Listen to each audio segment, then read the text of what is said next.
बच्चे मेरे लल्ला को ऐसे क्यों घूर रहे हैं? बुरी दृष्टि लगाएंगे क्या? वैद्यराज जी, आपके सहायक तो गए, अब आप यहाँ क्यों? वो क्या है ना, मैं अपने रोगी का निरीक्षण करके पूरी तरह से संतुष्ट होकर ही जाता हूँ।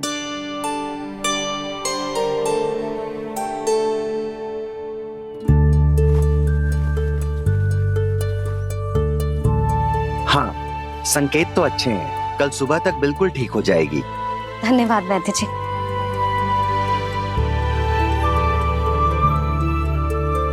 बस तो फिर हम कल पकड़न पकड़ाई खेलेंगे जानकी।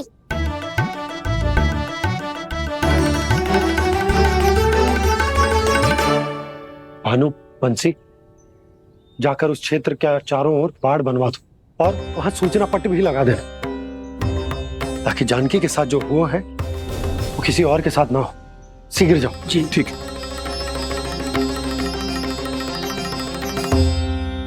बाड़ और सूचना पट लगवाने से समस्या का समाधान नहीं होगा बाबा।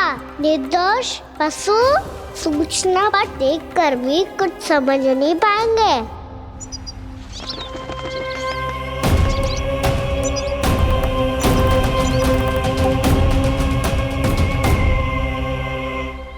तो तुम्हारे कहने का अर्थ यह है कि व्योमासुर मारा जा चुका है और वो बालक अब भी जीवित है। हाँ महाराज, मैंने गोप बालकों को कहते सुना था कि कृष्ण ने छलिया को मोक्ष दे दिया है, पर वृंदावन सुरक्षित नहीं है महाराज। वो एक बहुत बड़ी समस्या से जूझ रहे हैं। कैसी समस्या? गांव के निकट क्षेत्र में किसी विषैले सर्प का निवास है। उसके विष का प्रभाव इतना भयानक है महाराज, जैसे विष ना हो, स्वयं हलाहल हो। मेरी कोई भी औषधि रोगी का उपचार नहीं कर पा रही थी। निकट के क्षेत्र में कहां है वो सर्प? गोप मानते हैं कि वो सर्प गांव के निकट यमुना नदी के जल में रहता है। मुझे तो लगता है महाराज, ये कालिया नाग की कथा कोई किंवदंती या लोक श्रुति नहीं, एक सच्चाई है, एक विषैली सच्चाई।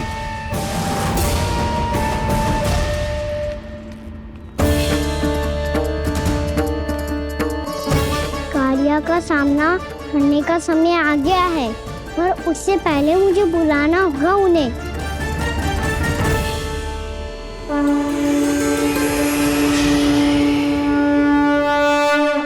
संसार के दारुण भय का नाश करने वाले, सभी कष्टों का हरण करने वाले, विश्व का समस्त ऐश्वर्य प्रदान करने वाले, कमल जैसे लोचन, मुख और चरणों वाले आजानुभुज श्री राम को मैं बार बार नमस्कार करता हूँ। आपदामपहर्तारं दातारं सर्व संपदाम लोकाभिरामं श्री रामं भूयो भूयो नमाम्यहम्। कागभूसोंडी कागभूसोंडी कागभूसोंडी। प्रभु क्षमा करें, मुझे जाना होगा।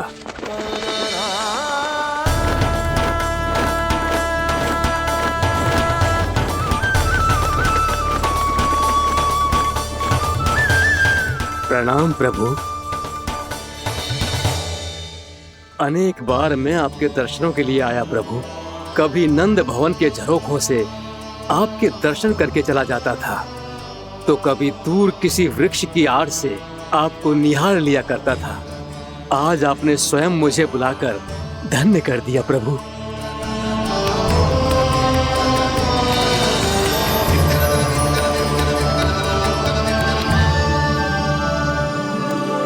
मैंने आपको यहाँ एक विशेष कारण से बुलाया है। आपके श्राप से इस कालिया नाग को मुक्त करने का समय आ गया है। ये तो बहुत ही उत्तम समाचार है प्रभु। इतने वर्ष बीत गए, मुझे आज भी स्मरण है वो दिन जब मैंने उन्हें श्राप दिया था। अपने क्रोध पर नियंत्रण खोकर बहुत बड़ी भूल कर दी थी मैंने प्रभु। बीती हुई घटनाओं पर दुखी होके कोई लाभ नहीं है। हमें भविष्य की ओर देखना होगा।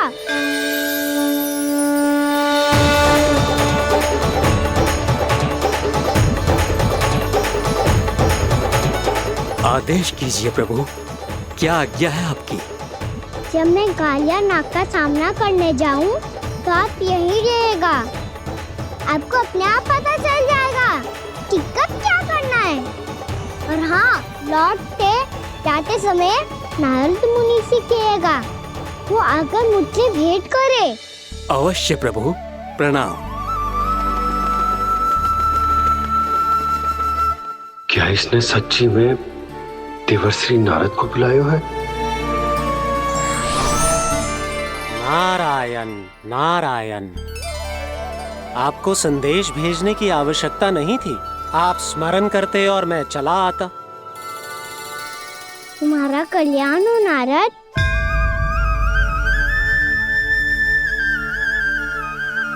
मैंने तुम्हें एक विशेष कार्य के लिए बुलाया है। आज्ञा दीजिए प्रभु। तुम्हें एक बार फिर कंस से भेंट करनी होगी।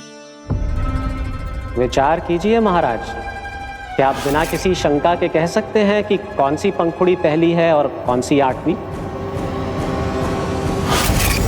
उस दुष्ट से भेंट करना स्वयं कीचड़ में उतरने के समान है प्रभु। कमल पुष्प प्राप्त करना हो तो कीचड़ में उतरना पड़ता है नारद। आपका आदेश तो मैं स्वप्न में भी नहीं टाल सकता प्रभु।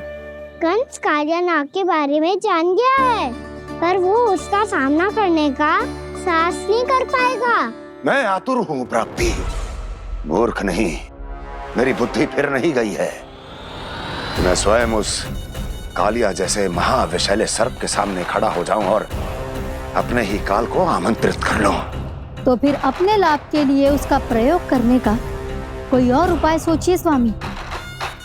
कुछ ऐसा कीजिए कि यमुना नदी का पूरा जल विषैला हो जाए और वृंदावन वासी उसका उपयोग करे, और आपका काल कहलाने वाला वो बालक स्वयं काल के गाल में चला जाए। उत्तम उत्तम सुझाव है प्राप्ति। अब मुझे उस कालिया तक पहुंचने का मार्ग ढूंढना होगा। उसको विवश करने का कोई उपाय ढूंढना होगा, क्योंकि व्यक्तिगत रूप से उससे भेंट करना असंभव है। असंभव। आप सही कह रहे हैं प्रभु। कंस में उतना सामर्थ्य नहीं कि वो कालिया नाग का सामना स्वयं कर सके। वैसे तो कालिया गरुड़ देव का भी सम्मान नहीं करता, तो फिर वो कंस का सम्मान क्यों करेगा भला? नहीं करेगा, पर कंस तुम्हारा सम्मान अवश्य करेगा नारद। तुम्हारी बातें भी सुनेगा और मानेगा भी। ये मेरी योजना का बहुत ही महत्वपूर्ण भाग है। तुम कंस के पास जाओ और कहो कि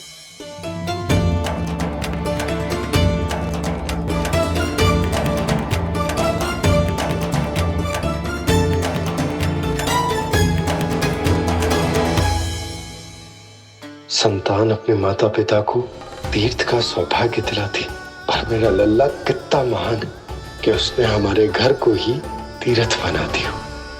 ऐसा तीर्थ जहां मेरी आंखों के सामने भक्त और भगवान का मिलन हो रहा है। जो आज्ञा प्रभु।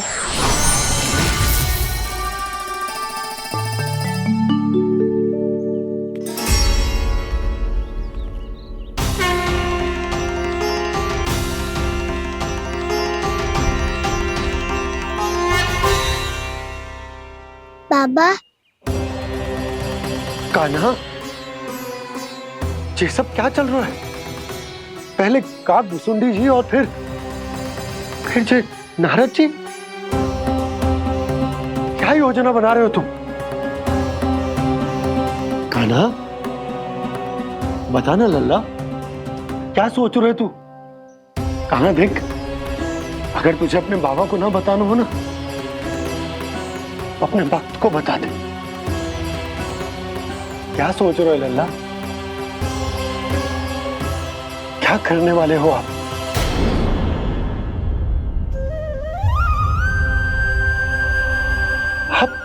आप इतने दुखी क्यों हो? खाना खाना क्या होगा? क्योंकि मुझे आभास हो गया है बाबा, समय आने वाला है। कौन सा समय आने वाला है लल्ला? शीघ्र सब कुछ बदलने वाला है। भैया को मेरा सत्य पता चल जाएगा बाबा।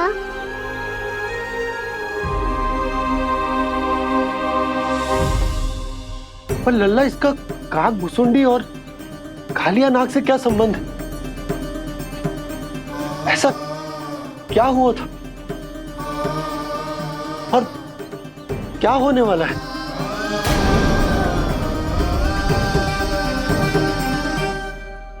जो होने वाला है बाबा, उसका संबंध उससे है जो सैकड़ों वर्ष पहले हुआ था। महर्षि भृगु के एक वंशज थे वेद शिरोमुनि, जो विंध्याचल की पहाड़ियों में साधना कर रहे थे। तभी वहाँ अश्वशिरा नाम के एक दूसरे मुनि आमंत्रण के बिना ही आ गए। कितना सुंदर और शांतिपूर्ण आश्रम है। यहाँ प्रभु की साधना करने में बहुत आनंद आएगा। शीघ्र ही अश्वशिरा मुनि उपस्थिति के कारण होने वाले व्यवधान से बाध्य होकर वेद शिरोमुनि ने अपनी आंखें खोली। कौन हो तुम और यहाँ क्या कर रहे हो? आपके आश्रम में बहुत शांति है मुनिवर। साधना करने के लिए बहुत ही उत्तम स्थान है ये। मैं चाहता हूँ कि मैं भी यहाँ। आप यहाँ साधना करना चाहते हैं, लेकिन इतना भी नहीं जानते कि किसी के आश्रम में प्रवेश करने से पहले उसकी आज्ञा लेनी चाहिए। आप ये भी नहीं जानते कि यदि कोई यज्ञ कर रहा हो तो बिना अनुमति के वहाँ प्रवेश करने से उसकी यज्ञ साधना भंग हो सकती है।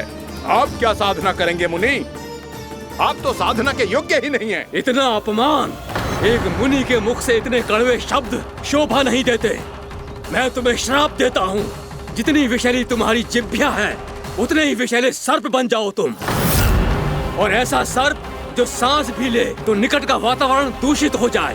तुम्हारे इस दुस्साहस के लिए मैं तुम्हें श्राप देता हूँ कि तुम अभी इसी क्षण कौवा बन जाओ, और ऐसा कौवा जो कांव कांव करके अनर्गल प्रलाप करता रहे।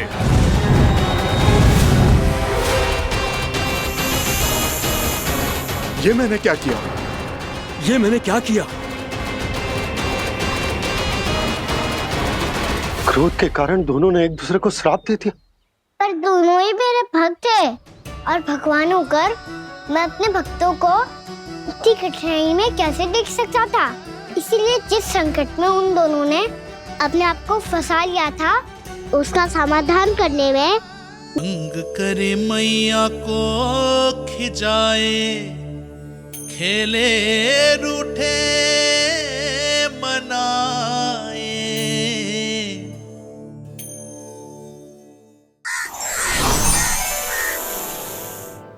देखिए ना प्रभु, ये क्या हो गया हमसे? हमारी रक्षा कीजिए प्रभु, मार्ग दिखाइए हमें। क्रोध पर नियंत्रण ना होने के कारण आप दोनों ने एक दूसरे को बहुत ही भीषण संकट में डाल दिया है।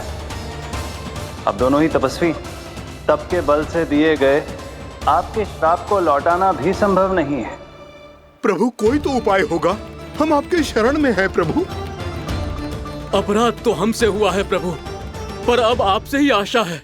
कुछ ऐसा कीजिए भक्त वत्सल, जिससे हम दोनों के श्राप का प्रभाव कुछ कम हो जाए। आप दोनों ही मेरे भक्त हैं, इसलिए आपकी पीड़ा का निवारण करने का एक उपाय है मेरे पास। वेद शिरोमुनि, जब आप कालिया नाग बनेंगे तो आपको मेरे चरणों को अपने शीश पर धारण करने का सौभाग्य मिलेगा। और अश्व शिरोमुनि, आप काग योनि होने के बाद भी आप श्रेष्ठतम ज्ञान और सर्वाधिक यौगिक सिद्धियों के स्वामी होंगे और प्रवचन दिया करेंगे।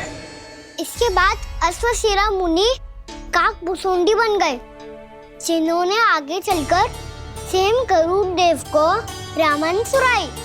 और मुनि वेदशिरा, महर्षि कश्यप और देवी कत्रियों के पुत्र कालिया नाग बनकर जल में। और अब वही कालिया नाग जमुना जी में, जिनके कारण जानकी के प्राण लगभग चले ही गए थे। अब कालिया नाग को उचित स्थान पर भेजने का समय आ गया है बाबा। और ये तो अच्छी बात है कान्हा। वेद सिरा मुनि को दिया हुआ तुम्हारा वचन भी पूरा हो जाएगा, जमुना जी की शुद्धि भी हो जाएगी। इस सब के बाद भी तुम दुखी क्यों हो? क्योंकि इसके बाद मैया के सामने मेरा रहस्य खुल जाएगा बाबा। उन्हें पता चल जाएगा कि उनका बालक कोई साधारण बालक ना है।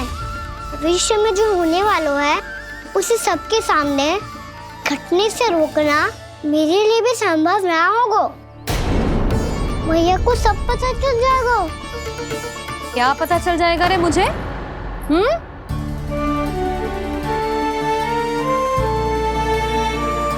यही कि सबसे अधिक प्रेम मैं आपसे ही करता हूँ। अब बस भी कर। चलो, भोजन के लिए बुलाने आई थी तुम दोनों को। भूखा थोड़े ना रहने दूंगी अपने लल्ला को। मेरा लल्ला दुर्बल हो जाएगा ना। आप खिलाओगे तो ही खाऊंगा। हाँ ठीक है, मैं ही खिलाऊंगी। अब चल, आओ जी, चल।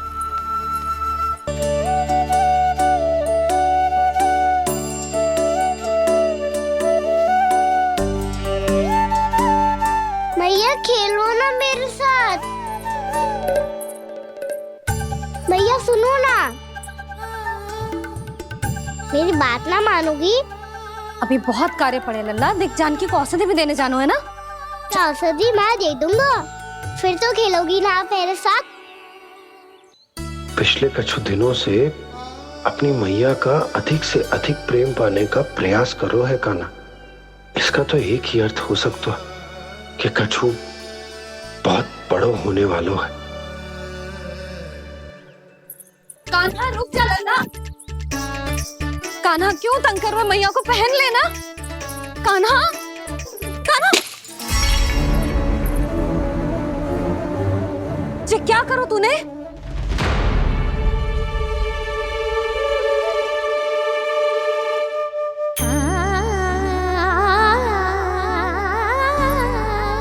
अच्छा ठीक है, अब मुंह लटकाने की आवश्यकता ना है। ये ले।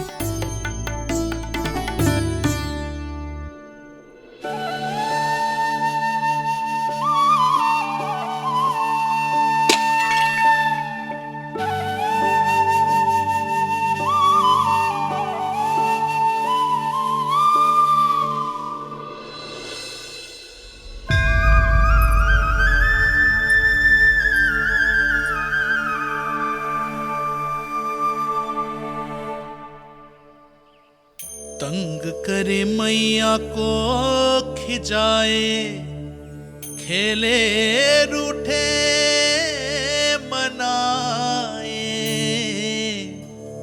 लीला अनोखी करके शरारत, कान्हा दंड भी पाए।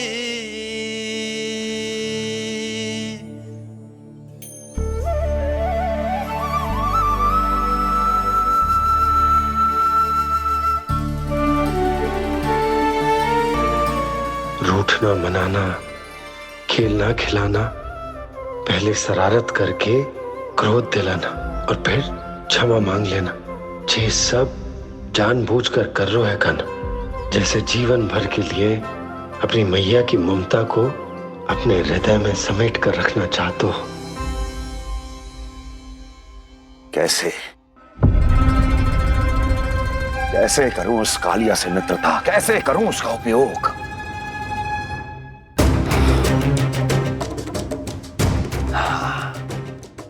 उस पर आक्रमण कर देता हूं और उसे किसी ना किसी तरह से यह विश्वास दिला देता हूं कि यह आक्रमण उस विष्णु अवतार ने किया है।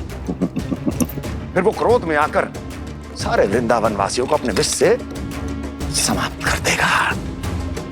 उचित है, ये उचित है। नारायण हरि, नारायण हरि।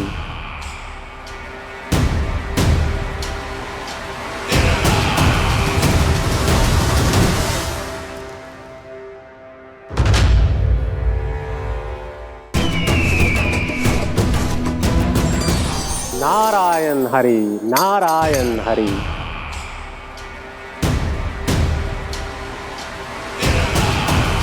प्रणाम देवर्षि। किस योजना में कितना लाभ है और कितनी हानि, यह आंकलन करते करते थक गए होंगे मथुरा नरेश। देवर्षि, आज मेरा ध्यान कैसे आ गया आपको? आप तो सदैव ही मेरे ध्यान में रहते हैं महाराज कंस। सत्य तो यह है कि मथुरा में जो भी हो रहा है मुझसे छिपा हुआ नहीं है। मैं जानता हूं कि आप किसी भी असुर को वृंदावन क्यों ना भेजें, और वो असुर कितना भी शक्तिशाली क्यों ना हो, कृष्ण का सामना नहीं कर पाता। या तो पराजय स्वीकार करके आपके पास लौट आता है, या तो फिर वीर गति को प्राप्त हो जाता है।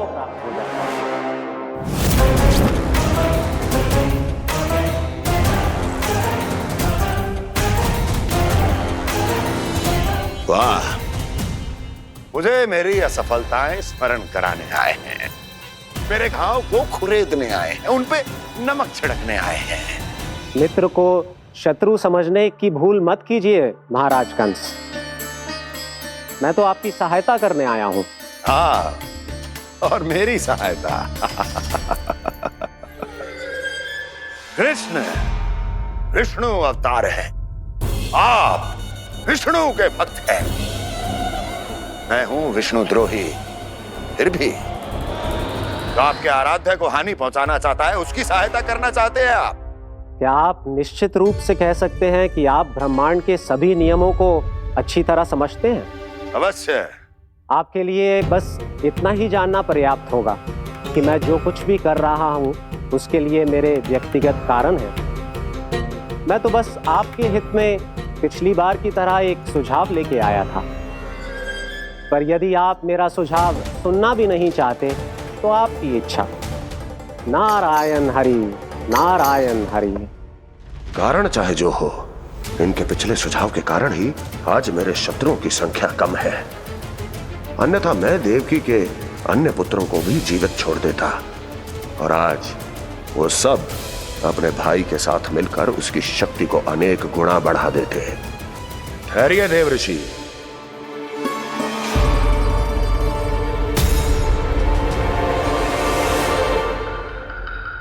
बताइए क्या सुझाव है आपके पास? मेरे सुझाव का नाम है कालिया नाग।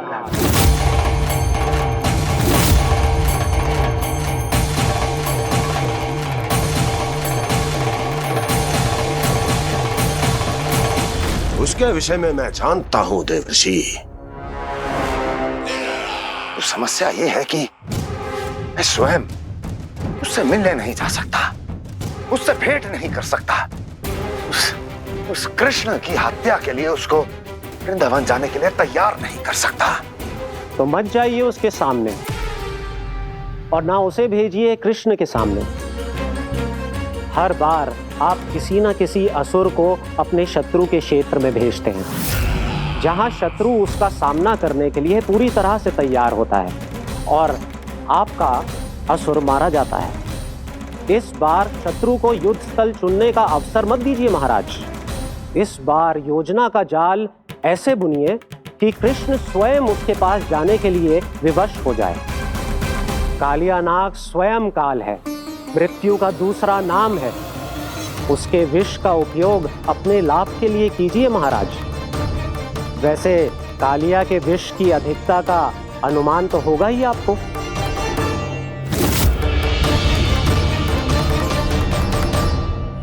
एक बार जो उसके क्षेत्र में पहुंच गया, फिर उसके विष से बचना असंभव है। उचित सुझाव है देवर्षि, उचित सुझाव है। देवर्षि, उस छलिया विष्णु की भक्ति करते करते आप भी उसके रंग ढंग सीख गए हैं। उचित है, उचित है।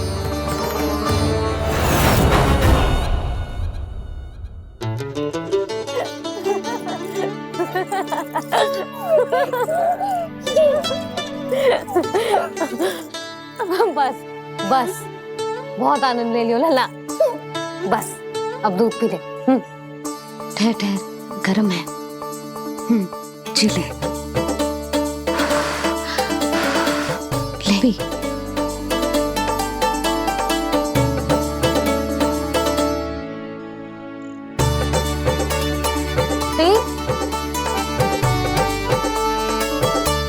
मैं ना होती तो ना जाने क्या हो तो तेरा। अपने आप दूध भी ना पी सकते है, भावला कहीं का। आपकी इस प्रेम के लिए तो मैं धरती पे आया हूँ मैया। मैं भी यही सोच रहा हूँ यशोदा कि तुम ना होती तो मेरा क्या होता। इसी बात पे थोड़ा दूध और कजू खाने को दे दो। अरे मैं तो भूल ही गई। तनिक ठहर जाओ जी, दूध पी लेना तो आपके लिए भी कछु ले आती हूँ।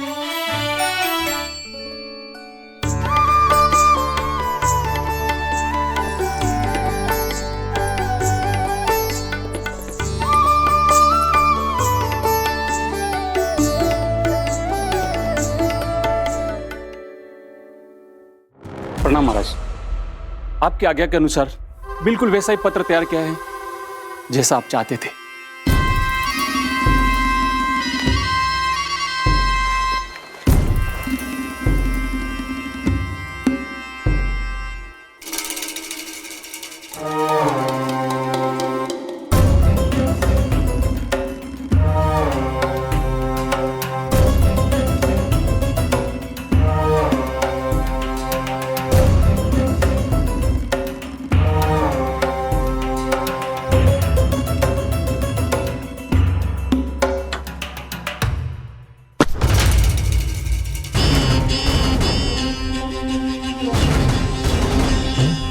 कृष्ण जन्म से लेकर आज तक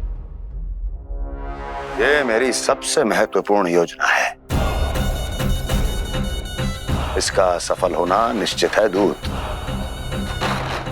किंतु केवल वही करना जैसा मैंने कहा है। जाओ।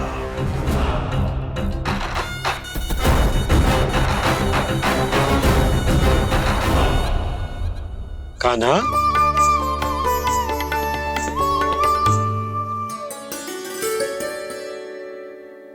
क्या होगा? बाबा मैं चाहता हूँ कि मैया की ममता क्रिस्टल फ्रेम की वर्षा मुझ पे सरते ऐसे होते रहे। वो तो होती रहेगी लल्ला। अपने लल्ला के लिए किसी मैया का प्रेम कभी कम हो सकता है भला? नंदराज, वो मथुरा से एक दूत आयो है महाराज कंस का राजपत्र लेके।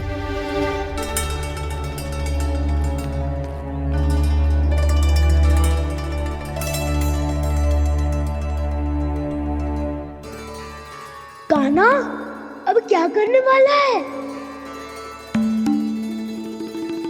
तेरे बाबा कहाँ गए? हाँ? कंस मामा का खेल आरंभ हो गया है, पर मैया वो सब सुनेगी तो व्यर्थ चिंतित हो जाएगी। बस थोड़ा बाहर गया मैया, कछु खा लिया से। बाहर इस समय? मैया क्या होगा? मैया देखो ना, पीठ पे कछु हो रहा है। मेरा हाथ ना पकड़ो, आप करो ना। दिखा यहाँ। क्षमा करना मैया, पर अभी बाबा को ही संभालने दो ये सब। कहिए, क्या संदेश लाए हैं आप? नहीं नंदराज, नहीं। महाराज कंस का आदेश है कि ये संदेश सभी गांव वालों के साथ ही पढ़ा जाए। ठीक है, मैं गांव वालों के सामने पढ़ दूंगा, पर मुझे तो दीजिए पढ़ने के लिए। महाराज की आज्ञा का पालन करना आपके लिए भी आवश्यक है नंदराज। सभी गांव वासियों की सभा बुलाइए। बंसी, सभी गांव वालों की सभा बुलाओ। राजपत्र में ऐसा क्या संदेश भेजा है कंस ने? अब मेरे पत्र को पढ़कर सब भौचक के रह जाएंगे। और वो कृष्ण, उस कृष्ण के पांव के नीचे से तो भूमि खिसक जाएगी, आकाश फट पड़ेगा, बिजलियां गिर जाएंगी। प्राप्ति, ओ प्राप्ति, कंस का पत्र स्वयं को बहुत अधिक शक्तिशाली समझता है ना वो। अब देखता हूं कैसे वो इस महासंकट का सामना करता है। वो कृष्ण, वो अपनी मृत्यु स्वयं चुनेगा या मृत्यु की वेदी पर चढ़ा देगा प्रिय वृंदावन वासियों को।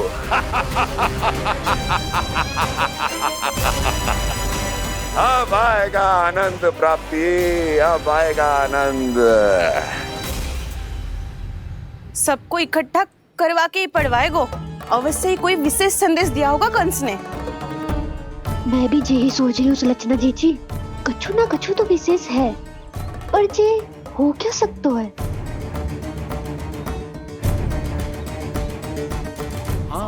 बात तो सही है। ऐसा कहा हो सकता है सभी गांव वासियों के सामने कहा जाए, कछु तो विशेष अवश्य लग रहे हैं। बाहर इतना कोलाहल क्यों हो रहा है?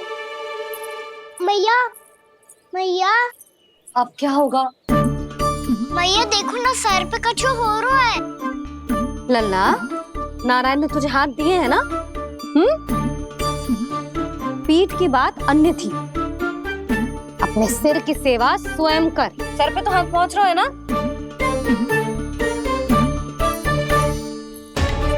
मैया सुनो ना, मैया देखो ना, तीव्र कर कछु हो रहा है। मैया देखो ना, तीव्र कछु हो रहा है।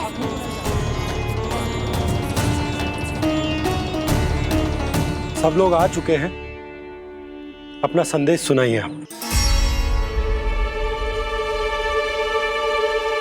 गोपराज नंद और सभी वृंदावन वासियों को सूचित किया जाता है कि मथुरा अधिपति और आप सभी के महाराज कंस ने कल सुबह भव्य पूजा का आयोजन किया है। इसके लिए राज्य को वृंदावन के क्षेत्र के निकट यमुना नदी के मध्य में खिलने वाले 1 कोटि कमल के पुष्पों की आवश्यकता है। इसीलिए आप सभी को यह आदेश दिया जाता है कि ये सभी कमल के पुष्प प्रथम पहर से पहले राजसभा में पहुंचा दिए जाए। इतने सारे वो भी प्रथम पहर से पहले कैसे हो सकते हैं? यदि आप ऐसा करने में असफल रहे तो इसे राज आज्ञा का उल्लंघन माना जाएगा और राजद्रोह के आरोप में आप सभी को कड़े से कड़ा दंड दिया जाएगा। स्मरण रहे, यदि कल की पूजा में इन 1 कोटि कमल के पुष्पों का ना पहुंचने के कारण कोई व्यवधान आया तो समस्त वृंदावन वासियों को दोषी माना जाएगा और पूरे गांव को निवासियों सहित धूल में मिला दिया जाएगा। कल प्रथम पहर तक का ही समय है आप सबके पास।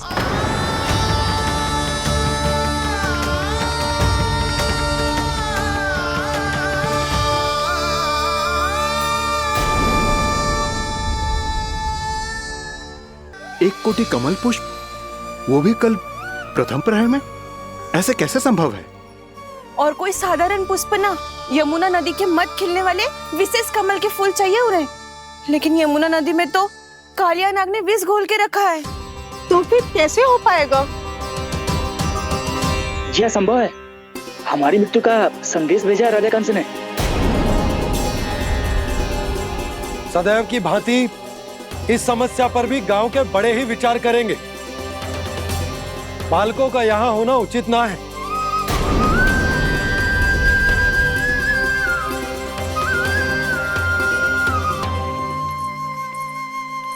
लल्ला, ले जे गेंद ले, जा अपने सखाओं के साथ खेल। सुबह उज्जवल, मधुमंगल वसंता, देखो मैया ने क्या दिया है। चलो खेलें, बहुत आनंद आएगा आज।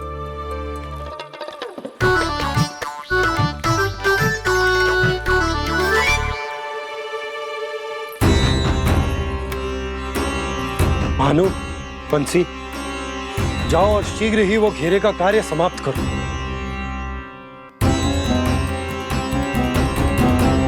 पर कछु ना कछु तो करना पड़ेगा ना। पर हम कर ही क्या सकते हैं? पुष्प लाने को और कोई उपाय है भी तो ना। मैं चला जाऊंगा जमुना जी में। वैसे भी मेरे जीवन के कितने दिन शेष बचे हैं। गांव के लिए, समाज के लिए कुछ करके मरूं, तभी तो शांति मिलेगी।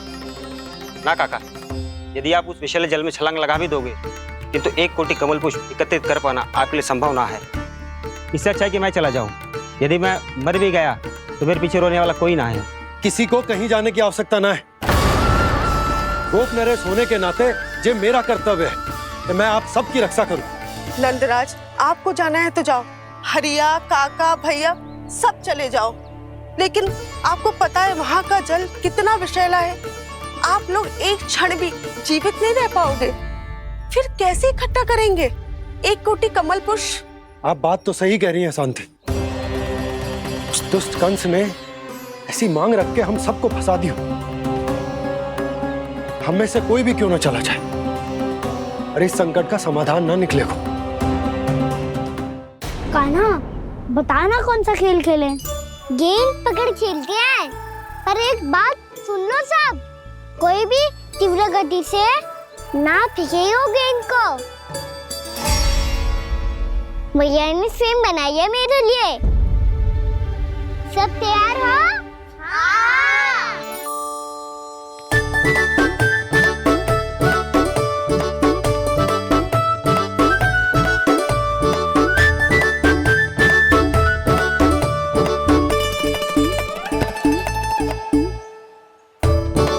मुझे दो, मुझे दो।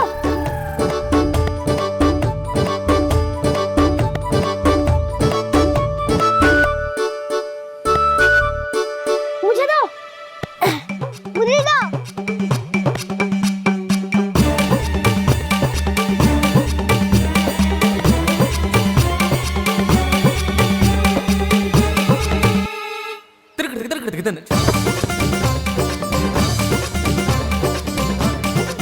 कान्हा, इतनी धीरे से फेंकेगो तो कैसे आनंद आएगो? थोड़ा बल लगा के फेंक। हाँ कान्हा, हम अभी बड़े हो गए हैं, तू अब भी छोटे बालकों की तरह फेंक रहे है।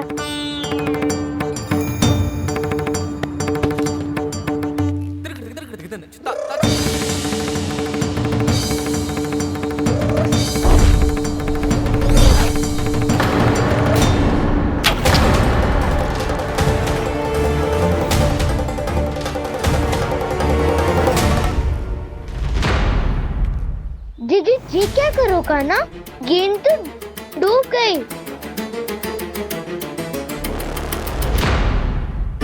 अच्छा, तो ये सब इसकी योजना का भाग था ताकि ये कालिया का सामना कर पाए। तुम सबने तो कही थी तीव्र गति से फेंको, देखो सिखवा दी ना मेरी गेम। मुझसे नदी में अब मुझे जाके लानी पड़ेगी। रुक जा कान्हा, रुक जा कान्हा। जी क्या बोल रहे थे कान्हा? इसमें तो बहुत संकट है। कोई भी संकट मेरी मैया का उपहार खोने से बड़ा ना है। बहुत प्रेम से बना के उन्होंने दी थी।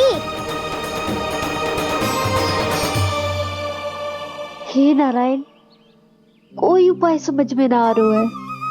भैया, हम कैसे करेंगे हम अपने गांव की रक्षा?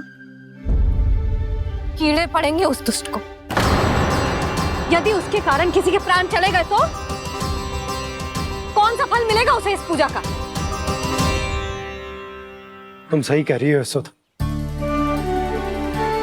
हमारे पास कोई और दूसरा विकल्प भी तो ना है। यदि हमने मथुरा की राज आज्ञा का पालन ना किया तो इसका दुष्परिणाम पूरे गांव को भुगतना पड़ेगा।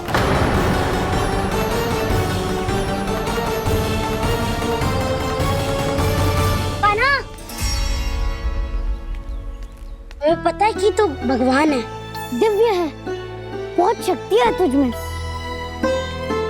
पर फिर भी हम तुझे विषैले जल में ना जाने दे सकते। कुछ होगा तो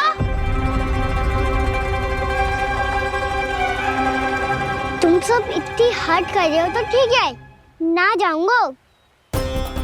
गेंद कहाँ गिरी है, कितनी दूर गई है, ये तो देख लूं, ताकि उसे बाहर निकालने का कोई उपाय ढूंढ पाऊं।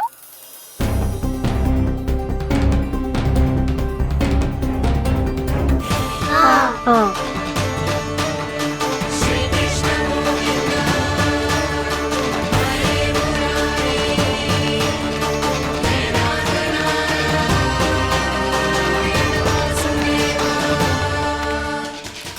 माँ की ये लीला तो समझ ही नहीं आ रही।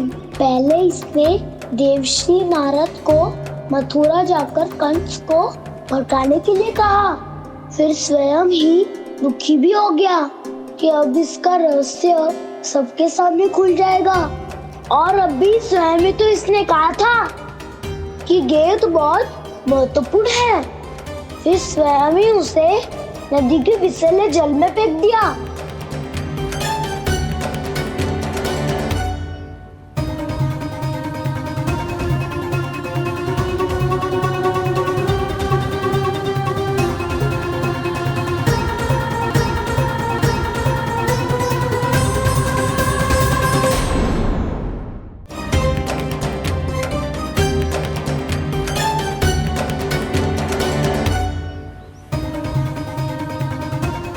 कान्हा, तू ऊपर क्यों चढ़ रहा है? अरे ऊंचाई से देखूंगा तभी तो गेंद दिखेगी।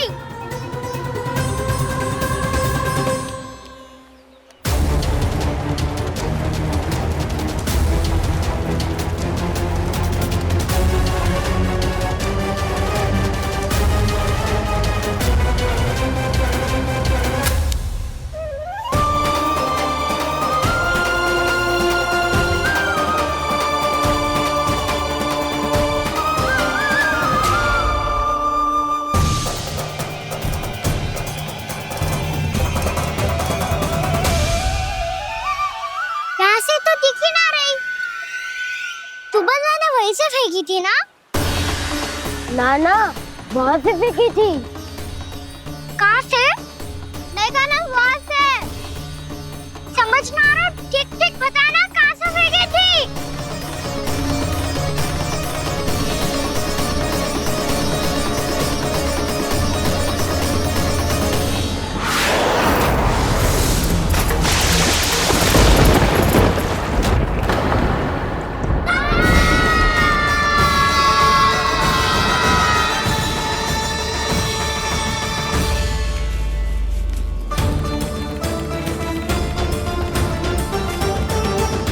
कालिया नाग के क्षेत्र में जाकर कोई भी जीवित वापस ना लौट सको है।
क्या किया वाना ने? कालिया नाग तो उसे देखते ही निकल जाएगा।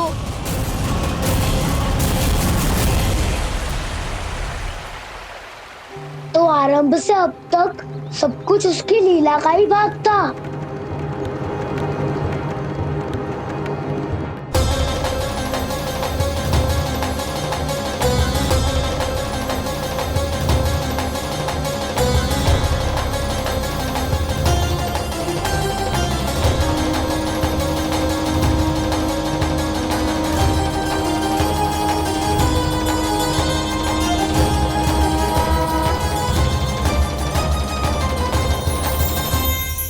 इतना सुंदर रूप, मनमोहने वाली मुस्कान, अद्भुत तेज और भगवान जैसी दिव्यता।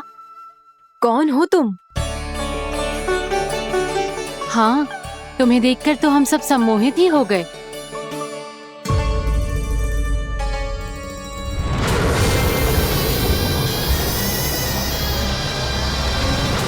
जो भी हो बालक, वापस लौट जाओ। हमारा हृदय तुम्हें ही देखते रहना चाहता है, किंतु यदि हमारे पति जाग गए तो तुम्हें अवश्य हानि पहुंचाएंगे। ये बहुत विषैले है बालक, कालकोट जैसे भयानक, इनके विष से तुम नहीं बच सकोगे। नंदराज, कालिया नाग के विष का प्रभाव बढ़ते ही जा रहा है। पहले 8 कोस तक उसके विष का प्रभाव था, अब तो 1 योजन से अधिक क्षेत्रों में फैलो है। जल पीने के प्रयास से अनेक पशु मारे गए हैं और नदी के निकट के वृक्ष और वनस्पति सब नष्ट होने लगे।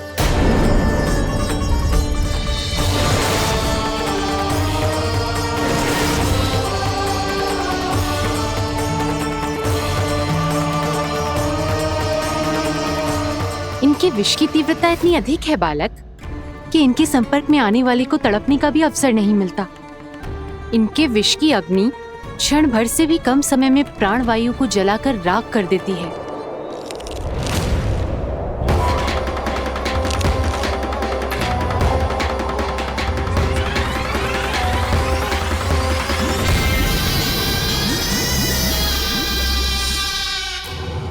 तब तो समस्या और भी गंभीर हो जाएगी।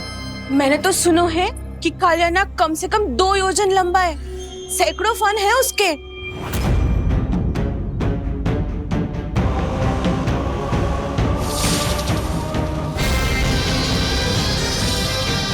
इसका अर्थ तो ये है कि हम दोनों ओर से फंस गए। एक और कंस को 1 कोटि कमल पुष्प देने जो कि कालिया नाग के क्षेत्र में पड़ते हैं, और दूसरी ओर उस कालिया नाग का विष यमुना जी के क्षेत्र में बढ़ता ही जा रहा।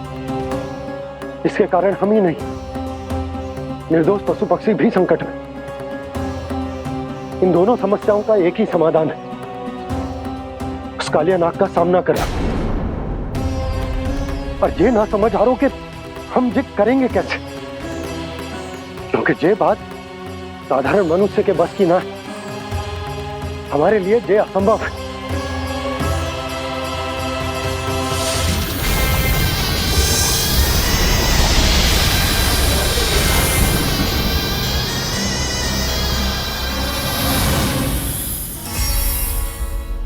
अब तो तुमने अपनी आंखों से भी देख लिया बालक, ये कितने विषैले हैं।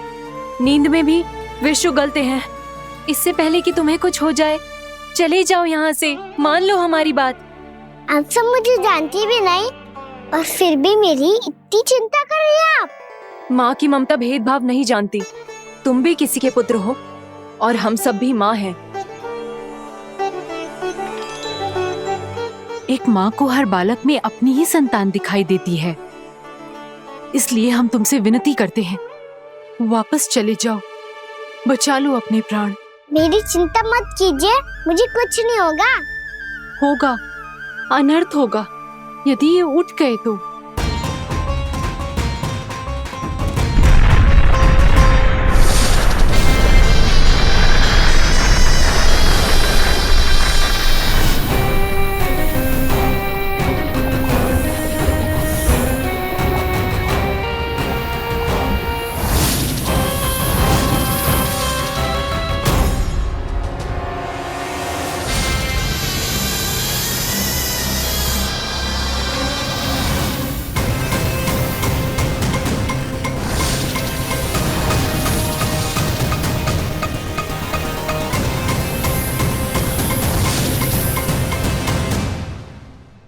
सामने होते हुए भी अपने इश्क को केवल वही देख सकता है जो अपना अभिमान त्याग चुका हो। पर पूर्व जन्म में मेरा भक्त होने के नाते मेरा सत्य स्वरूप देख पाने में मुझे इसकी सहायता करनी चाहिए।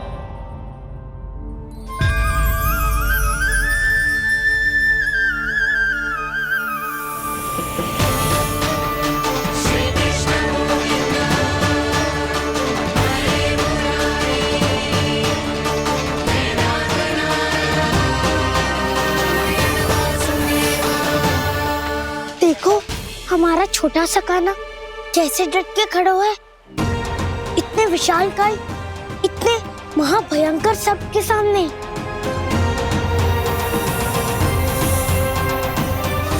ये कोई भगवान नहीं है जो इसके सामने हाथ जोड़ रही हो तुम सब।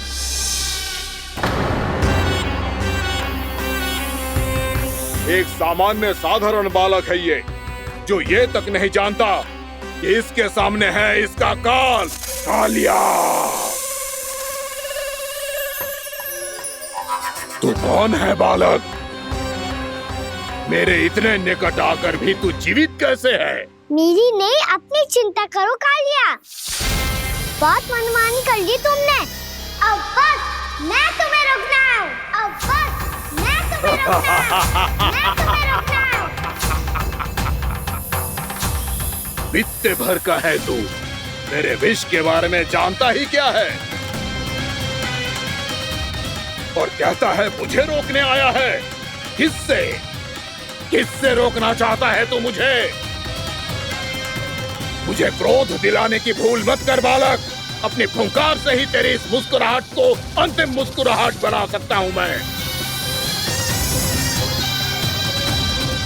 शीघ्र बता, कौन है तू और किसने भेजा है तुझे? तुम्हें आवाज भी है कि अपनी पुकारों से तुम कितना विष भूल चुके हो।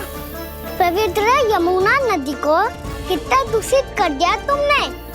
और यही नहीं, तुम्हारे कारण निकट के जीव जंतुओं, वृक्ष, वनस्पतियों सबको हानि पहुंच रही है। तो क्या? मुझे उससे क्या? मुझे है आपत्ति है मुझे तुम्हारी इस व्यवहार से, और इसीलिए तुम्हें यहाँ से जाना होगा। यहाँ से जाना होगा।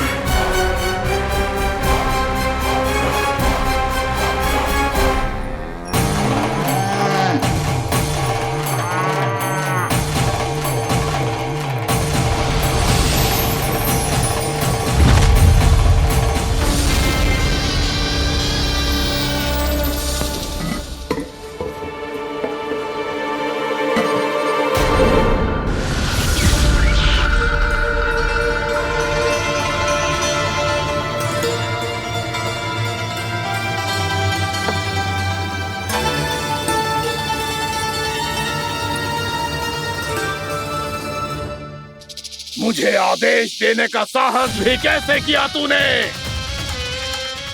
इस क्षेत्र को मैंने अपना राज्य बनाया है। मेरा परिवार रहता है यहाँ, और तू मुझे यहाँ से जाने के लिए कह रहा है? हाँ, क्योंकि तुम्हारे यहाँ रहने के कारण अन्य जीवों को हानि हो रही है, और मैं ऐसा नहीं होने दे सकता। मैं तो बस वही कर रहा हूँ जो एक सर्प का स्वभाव है। विष फैलाना स्वाभाविक है मेरे लिए, इसलिए मुझे चुनौती मत दे बालक। चुनौती तो मैं दे चुका हूँ कालिया। अब तो बस तुम्हें स्वीकार करनी है।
मैं भी चेतावनी दे रहा हूँ, यहाँ से चले जाओ। अपने भूल को पहचानो कालिया। तुम जो कर रहे हो वह अनुचित है।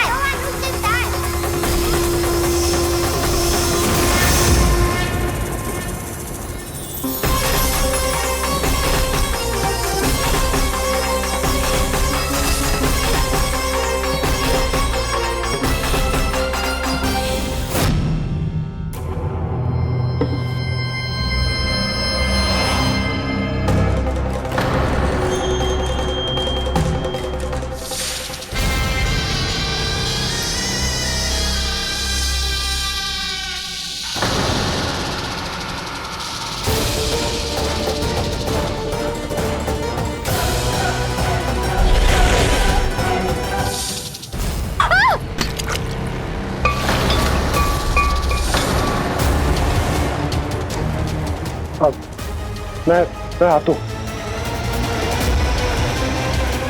क्या हो गया सुधा? मुझे आवाज हो रहा है जी, कछु ना कछु गड़बड़ है। यशोदा, जो समस्या हमारे सामने है हम सभी उसका समाधान खोजने में जुटे। तुम विश्वास करो, मैं कोई ना कोई समाधान अवश्य ढूंढ लूंगा। हम कैसे भी करके वो कमल के पुष्प उस कंस तक पहुंचा देंगे। नाना, समस्या उससे कहीं अधिक है, उससे कहीं अधिक बड़ी, उससे कहीं अधिक भयानक है।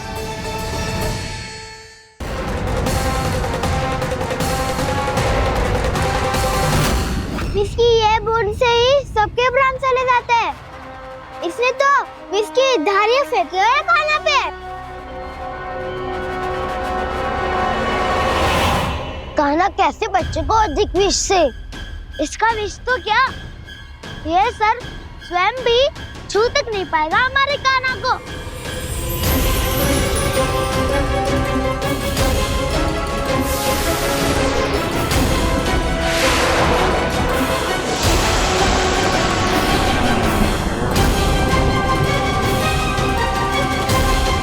तुम्हारे सखा को, मेरे भाई को कोई हानि नहीं पहुंचा पाएगा। ये कान्हा का सत्य चाहे जो हो बलराम, पर अभी तो जो एक बालक ही है ना। देखो कैसे विष के कारण स्थिर हो गया है।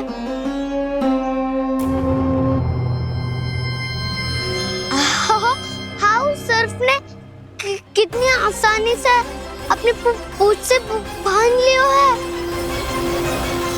मुझे यहाँ से भगाना चाहता था ना तू? अब मैं तुझे दिखाऊंगा अपना सामर्थ्य। ये मूर्ख किसे बांधना चाहता है अपनी पूंछ में? उन्हें जिनका विस्तार सारे ब्रह्मांड में है, या उन्हें जो स्वयं अनंत है? पर देवराज, प्रभु ऐसा करने ही क्यों दे रहे हैं कालिया को? आप सब भूल रहे हैं देवगण, कालिया पूर्व जन्म में प्रभु का बहुत बड़ा भक्त था। उसी भक्ति का फल मिल रहा है अब इसे। वैसे भी भक्तों के मन का भाव सबल हो तो भगवान तो सहज ही बंध जाते।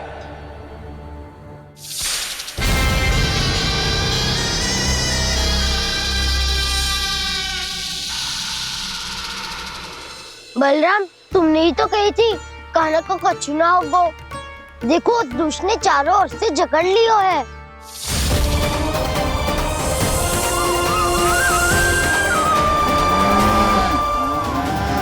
ये क्या कह रही हो तुम? जसोदा जी, क्या हुआ? घबरा क्यों रही हो आप? सुलोचना, मुझे आभास हो रहा है कुछ बहुत बड़ी अनहोनी हो गई है। नंदराज, नंदराज, नंदराज,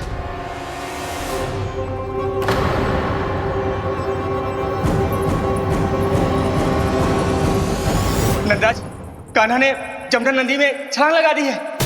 कान्हा ने जमदग्नि नदी में छलांग लगा दी है। कान्हा ने जमदग्नि नदी में छलांग लगा दी है। कान्हा जमुना में कूद गया है। मुझे लगा था आज कछु गड़बड़ होने वाली है। मुझे आज कान्हा को ना जाने देना चाहिए था।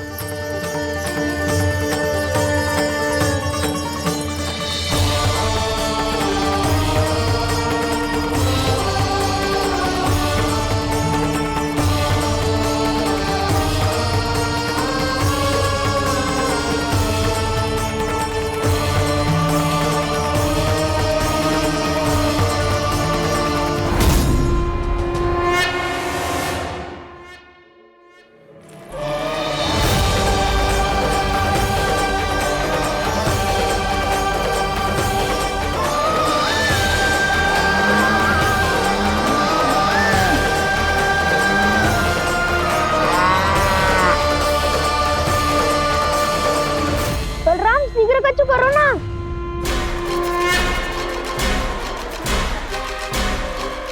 कछु भी करो पर कान्हा को बचाओ। नाग बहुत भयंकर है, कान्हा अकेले ना संभाल पाएगा इसे।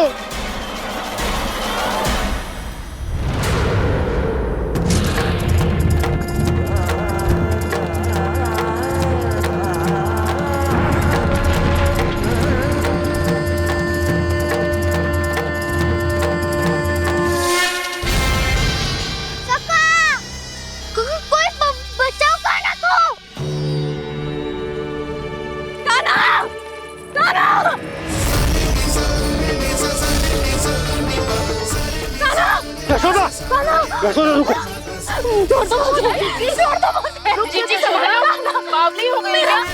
जीजी संभालो। कान्हा, कान्हा।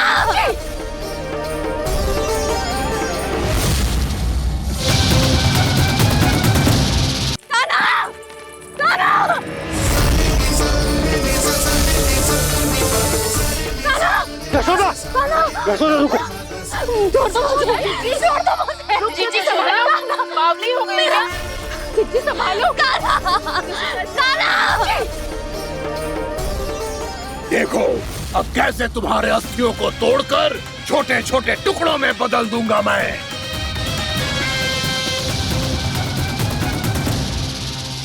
अगर जी आप जाओगी तो आप भी फंस जाओगी। अपने लल्ला के लिए मैं किसी भी संकट का सामना करने के लिए तैयार हूँ। छोड़ो ना यशोदा, हमें कोई और उपाय खोजना पड़ेगा। कोई और उपाय? आप देख ना रही मेरा कान्हा किस दशा में है। कान्हा मैया के वश में नहीं है, नहीं तो ये अपने लल्ला के लिए साक्षात काल का भी सामना कर ले। ये तो केवल कालिया नाग है। हे नागराज, आप मेरे प्राण ले लो पर कान्हा को छोड़ दो। ना नागराज, आप मेरे प्राण ले लो, मैं विरोध भी ना करूंगी। ना नागराज, आप मुझे मार दो पर मेरे कान्हा को छोड़ दो। ना ना ना ना नागराज, मेरे प्राण ले लो, हमारे कान्हा से क्या शत्रुता है आपकी?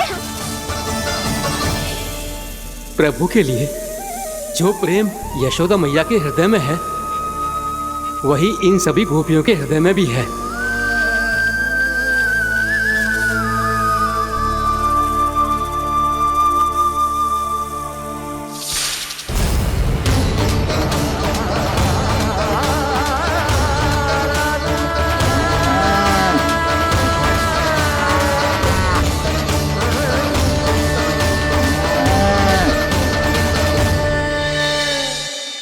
यशोदा, यशोदा, देखो इन गोपियों को, इन गैयाओं को, इन सब के मन में भी तुम्हारी भांति ही ममता भरी हुई। वो सब भी कान्हा से उतना ही प्रेम और स्नेह करती है, उतनी ही ममता से भरी हुई है जितनी कि तुम। तो तुम ही सोचो, जिसके साथ इतनी ममता और इतना स्नेह, इतना प्रेम, उसका कोई क्या कर सकता है? उस कालिया नाग का वेश इस सब आशीर्वादों के सामने कछु ना है। कछु करो जी, उसे बोलो वो मेरे प्राण ले ले, मेरे कान्हा को छोड़ दे। यशोदा,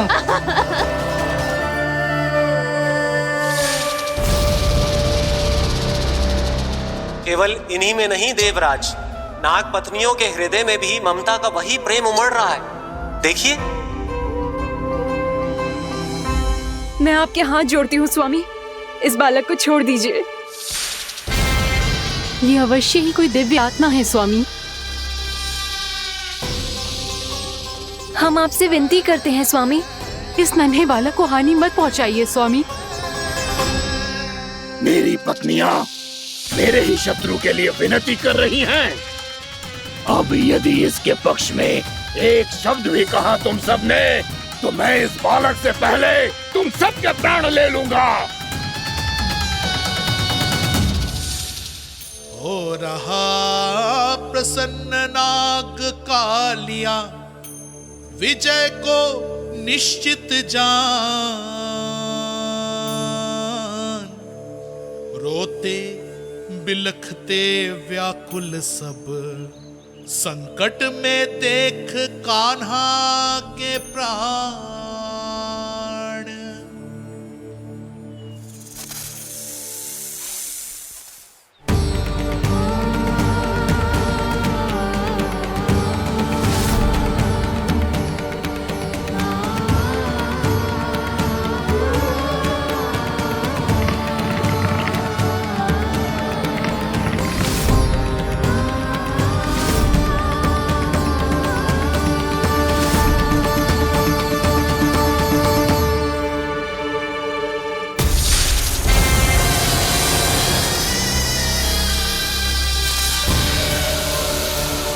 कुछ करो जी, मेरे लल्ला को बचा लो, कोई तो कुछ करो।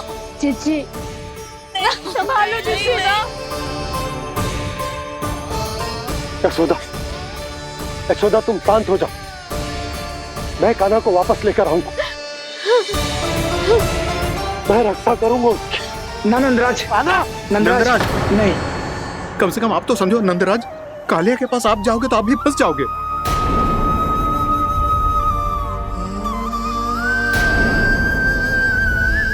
बलराम, तेरा भाई इतनी भीषण संकट में है और तुझे जरा भी दुख ना हो रहा? क्या आप सब अब तक नहीं समझ पाए कि कान्हा सच में कौन है? छोटे बाबा, आप तो उसका सत्य जानते हैं ना?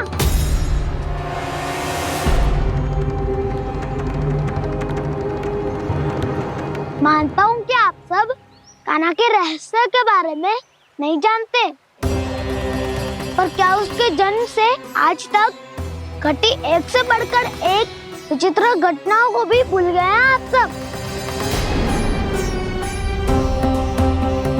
भूल गए हैं कि कैसी पूतना जैसी राक्षसी उसका कुछ बिगाड़ नहीं पाई, कैसे तरनावती जैसा भयानक राक्षस उसे एक खरोच भी नहीं दे पाया था।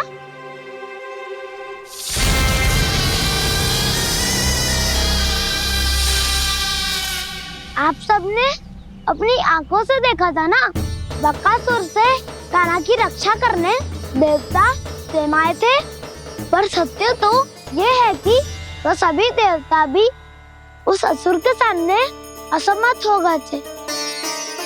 तब कान्हा ने बहुत ही आसानी से उस भयंकर असुर का वध किया था, एक ही बार में धराशायी कर दिया था उसे। तो आप सभी सोचिए, बार बार ऐसे असाधारण कार्य करने वाला बालक साधारण कैसे हो सकता है? अब तो आरंभ से ही सारा सत्य जानते हैं छोटे बाबा। रहस्य छुपाने में सदैव कान्हा की सहायता करते आए हैं आप, और आज आप स्वयं ही उसके सत्य को भूल रहे हैं। और तुम सब भी तो जानते हो कान्हा की शक्तियों के बारे में, तो क्या तनिक भी विश्वास ना है अपने सखा पे? बलराम जी, तू क्या कह रहे हो? मैंने जो कहा उसका एक एक शब्द सत्य है छोटी माँ। यदि प्रभु की इच्छा हुई तभी कुछ ही क्षणों में सब कुछ अपनी आंखों से स्वयं अनुभव कर लेंगे आप।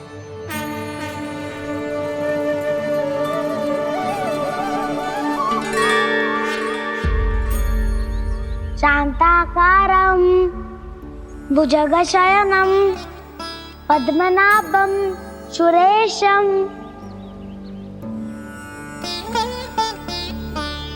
विश्वाधारं गगनसदृशं मेघवर्णं शुभांगं लक्ष्मीकान्तं कमलनयनं योगी वीरध्यानगम्यम् वन्दे विष्णुं भवभयहरं सर्वलोकैकनाथम्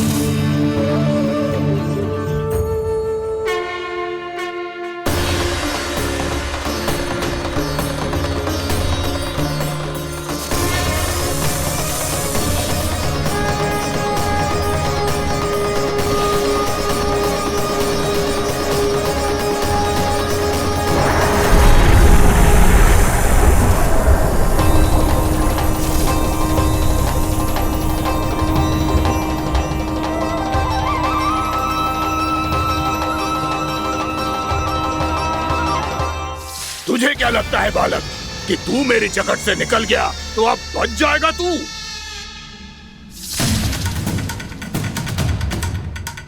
मेरे विष से अपनी प्राण रक्षा करने में सफल रहा, मेरी जकड़ से भी छूट गया, पर मेरे दंश से नहीं बच पाएगा।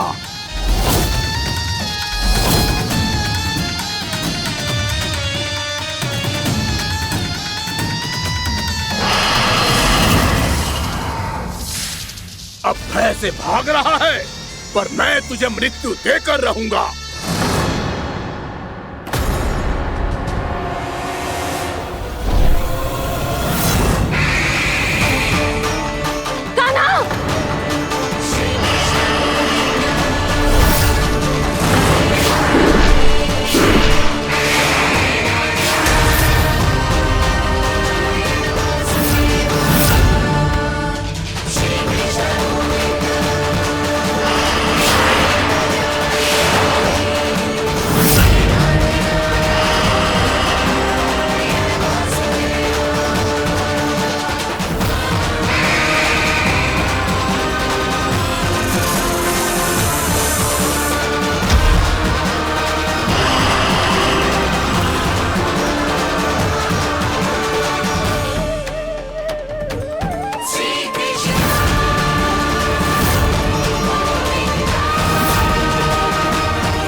मेरा नन्हा सा कान्हा कितनी देर भाग पाएगा?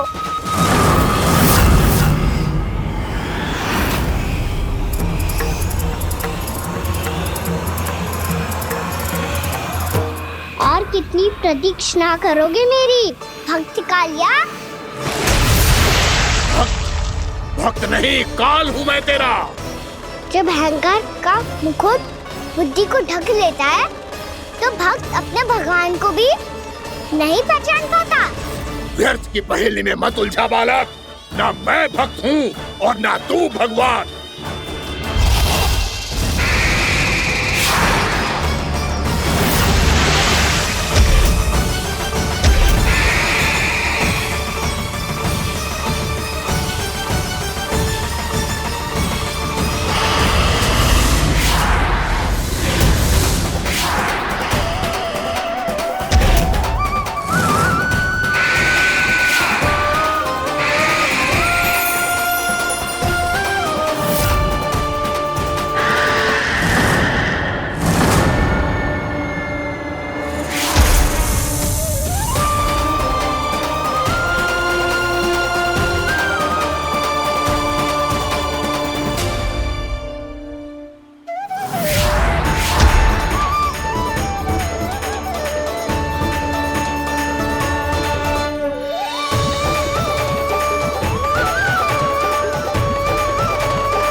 जिसके लिए इतने व्याकुल हो रहे थे, उसे छूकर कालिया नाग का हलाहल जैसा विष भी चरणामृत बन गया है और यमुना जी के जल में फैल चुके विष के प्रभाव को भी नष्ट कर रहा है।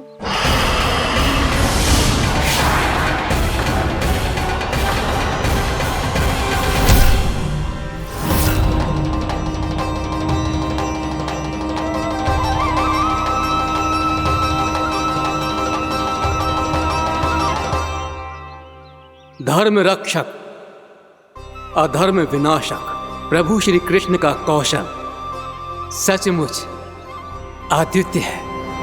नारायण नारायण।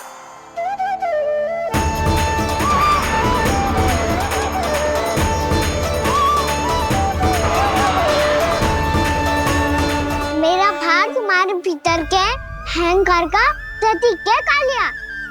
अब तुम्हारा अहंकार, तुम्हारा अनपान मेरे पाँव के नीचे है और तुम्हारी पूंछ अर्थात तुम्हारे प्राण मेरे हाथ में। अब तुम क्या करोगे भक्त?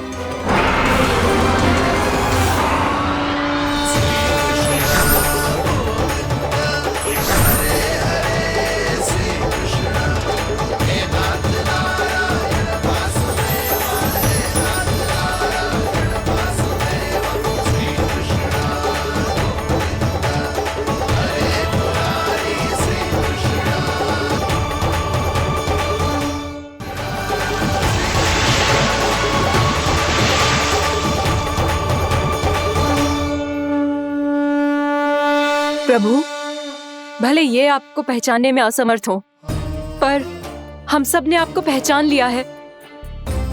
हाँ प्रभु, एक भक्त होने के नाते और एक अर्धांगिनी और माँ होने के नाते मैं आपसे इनके प्राणों की भिक्षा मांगती हूँ। अपनी कृपा दिखाइए और इन्हें क्षमा कर दीजिए। आपके लिए मित्र और शत्रु में कोई अंतर नहीं प्रभु। उसी तरह आपकी कृपा और दंड में भी कोई अंतर नहीं। दोनों दया ही तो हैं, अकारण ही किसी को प्राप्त नहीं होती। हमें विश्वास है कि हमारे पति को मिला ये दंड कोई अभिशाप नहीं है, आपका वरदान है। ये सत्य है प्रभु कि इनसे बहुत से पाप हुए हैं। इनके विष से बहुत सारे जीव जंतु को हानि पहुंची है, पर अब आपके चरण इनके शीश पर पड़ गए हैं। ऐसी कृपा तो बड़े बड़े महान महात्माओं को भी दुर्लभ है, और इन्हें प्राप्त हुआ तो अवश्य ही ये किसी महान पुण्य का ही फल है। हे प्रभु, उन्हीं पुण्य कर्मों की शक्ति का आह्वान कर मैं आपसे विनती करती हूँ, इन्हें प्राण दान दीजिए। मैं अपने इस भक्त को क्षमा अवश्य करूँगी देवियों, यदि ये अपने अहंकार को त्याग कर मुझे पहचान ले तो।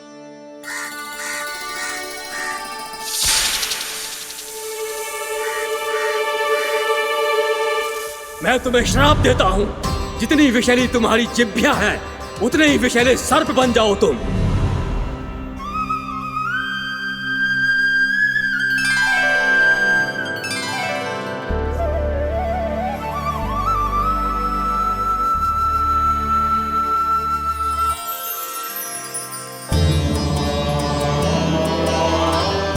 नारायण, मुझे क्षमा कीजिए नारायण। मैं तो आपका परम भक्त था, किंतु मैं आपको पहचान नहीं सका। इसका दंड तो मुझे मिलना ही था, किंतु मैं अब प्रायश्चित करना चाहता हूं। इसके लिए यदि आप मेरे प्राण भी ले लेंगे तो भी मुझे कोई दुख नहीं होगा। मैं अपना जीवन, मृत्यु और अपना अस्तित्व सब कुछ आपको समर्पित करता हूं। तुम्हें तुम्हारे क्रोध के कारण श्राप मिला, जिसे विशाल सर्प के रूप में तुम्हारा जन्म हुआ, और सर्प का तो स्वभाव है विष फैलाना। इसीलिए तुम्हें दंड नहीं दूंगा मैं, सिर्फ सभी अपराधों का पश्चाताप कर लिया। इसीलिए मैं तुम्हें क्षमा करता हूँ कालिया।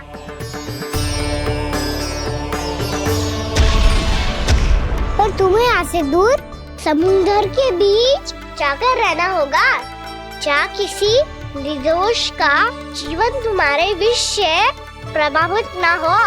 मैं चाहकर भी आपकी इस आज्ञा का पालन नहीं कर सकता। मैं असमर्थ हूँ प्रभु, क्योंकि यदि मैं इस क्षेत्र को छोड़कर गया तो मेरी मृत्यु निश्चित है।